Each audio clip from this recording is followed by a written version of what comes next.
नमस्कार दोस्तों, मैं विनय पांडे आज आप लोगों के बीच एक ऐसे शख्स की कहानी लेकर आया हूं जो आपको ये सोचने पर मजबूर कर देगी कि देश के लिए सबसे बड़ी कुर्बानी आखिर क्या होती है।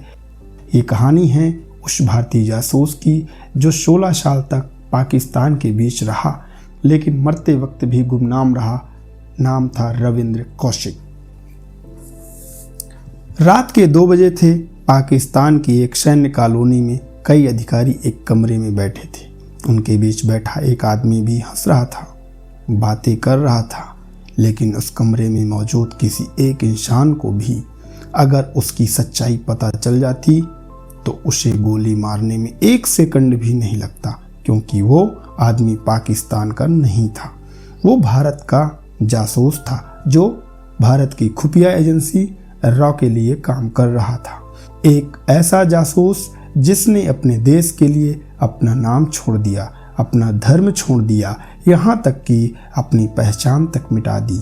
वह दुश्मन देश की सेना के बीच रहता था, उन्हीं के साथ खाना खाता था और उन्हीं के राज भारत भेजता था। भारत की खुफिया एजेंसी रॉ उसे एक नाम से बुलाती थी, ब्लैक टाइगर।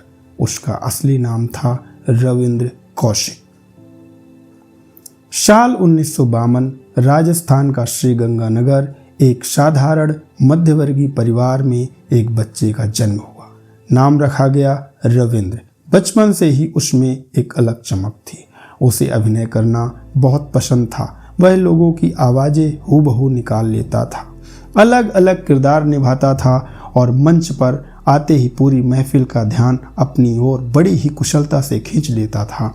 परिवार वालों को लगता था बड़ा होकर शायद अभिनेता बनेगा, लेकिन किस्मत ने उसके लिए कुछ और ही लिख रखा था।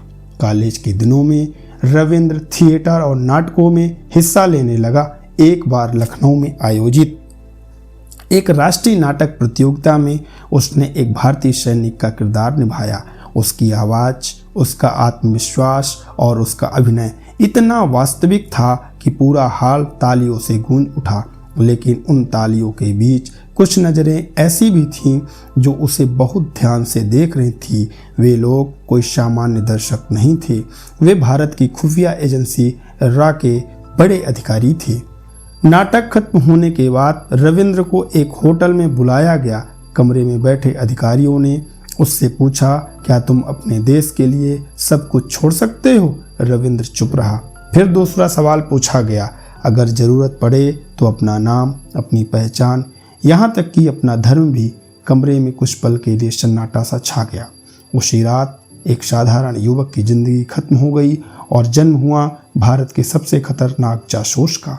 इसके बाद शुरू हुई उसकी ऐसी ट्रेनिंग जिसके बारे में सुनकर रोंगटे खड़े हो जाते हैं। उसे उर्दू सिखाई गई, कुरान की आयतें याद कराई गई, पाकिस्तान के रीत रिवाज, वहाँ का रहन सहन, बोल चाल, यहाँ तक कि चलने और बैठने का तरीका भी बदल दिया गया। उसकी पुरानी पहचान धीरे धीरे मिटाई जा रही थी। अब वह रविंद्र नहीं था, अब उसका नया नाम था नबी अहमद शाकिर। उसे इस तरह से तैयार किया गया कि अगर कोई पाकिस्तानी उसे घंटों बात करे तब भी शक ना कर सके। साल 1975 वह दिन आ चुका था जब रविंद्र को पाकिस्तान भेजा गया। सीमा पार करते समय उसे पता था कि अगर उसकी असली पहचान सामने आ गई तो मौत बेहद दर्दनाक होगी, लेकिन वह डरा नहीं, क्योंकि उसके लिए देश सबसे ऊपर था। पाकिस्तान पहुंचकर उसने कराची विश्वविद्यालय में दाखिला लिया। धीरे धीरे वहां की ज़िंदगी में घुलता चला गया। उसकी उर्दू इतनी शुद्ध थी कि कोई यह सोच भी नहीं सकता था कि वह भारतीय है। कुछ समय बाद उसने पाकिस्तानी सेना की परीक्षा दी और चयनित हो गया। सोचिए, एक भारतीय युवक अब पाकिस्तान की सेना का अधिकारी बन चुका था। वह उन बैठकों में शामिल होने लगा जहां भारत के खिलाफ योजनाएं बनाई जाती थी। वह उन फाइलों तक पहुंच चुका था जहां तक पहुंचना भारत के लिए लगभग असंभव माना जाता था। यहीं से शुरू हुई उसकी ज़िंदगी की सबसे खतरनाक लड़ाई। दिन में वो पाकिस्तान का वफादार अधिकारी बनकर जीता था और रात में भारत के लिए जान जोखिम में डालकर संदेश भेजता था। उसकी ज़िंदगी का सबसे बड़ा सच यही था, वो किसी का पूरी तरह से अपना नहीं रह गया था। रविंद्र लगातार भारत को गुप्त सूचनाएं भेजता रहा। पाकिस्तान सेना की गतिविधियां, सीमा पर होने वाली तैयारियां, आने वाले सैन्य अभियान, उसकी हर जानकारी भारत के लिए अनमोल थी। कहा जाता है कि उसकी दी गई सूचनाओं ने कई बड़े सैन्य नुकसान टालने में मदद की। राम मुख्यालय में उसकी रिपोर्ट सबसे अधिक महत्व के साथ पढ़ी जाती थी। उसकी बहादुरी और योगदान को देखते हुए उसे एक विशेष नाम दिया गया, ब्लैक टाइगर। लेकिन हर अंधेरे मिशन की तरह उसकी जिंदगी में भी एक ऐसा मोड़ आने वाला था जिसने सब कुछ बदल दिया।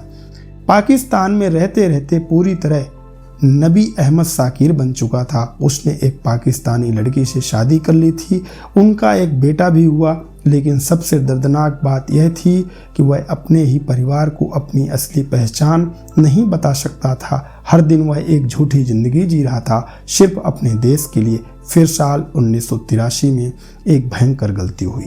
रा का एक एजेंट पाकिस्तान भेजा गया, लेकिन वह पकड़ा गया। पूछताछ और यातनाओं के दौरान उसने रविंद्र का नाम बता दिया। बस एक नाम और सब कुछ खत्म हो गया दोस्तों। रविंद्र को तुरंत गिरफ्तार कर लिया गया। इसके बाद शुरू हुआ ऐसा नरक जिसे सुनकर आज भी आत्मा कांप उठती है। उसे सियालकोट के पूछताछ केंद्र में ले जाया गया। वहां उसे बेरहमी से प्रताड़ित किया गया। कई दिनों तक भूखा रखा गया। लोहे की जंजीरों में बांधकर पीटा गया। मानसिक और शारीरिक यातनाएं दी गईं।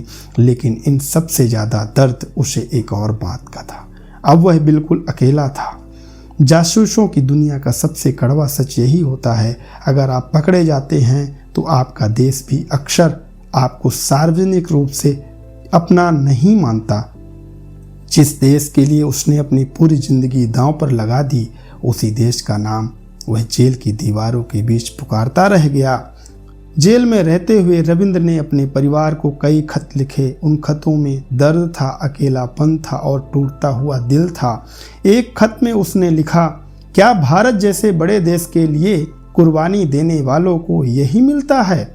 और फिर उसने एक ऐसी पंक्ति लिखी जिसे सुनकर आज भी लोगों की आंखें नम हो जाती हैं, अगर मैं अमेरिकी होता तो 3 दिन में बाहर आ जाता। यह शब्द सिर्फ एक जासूस के नहीं थे, यह उस इंसान की चीख थी जिसने अपना सब कुछ देश के नाम कर दिया था।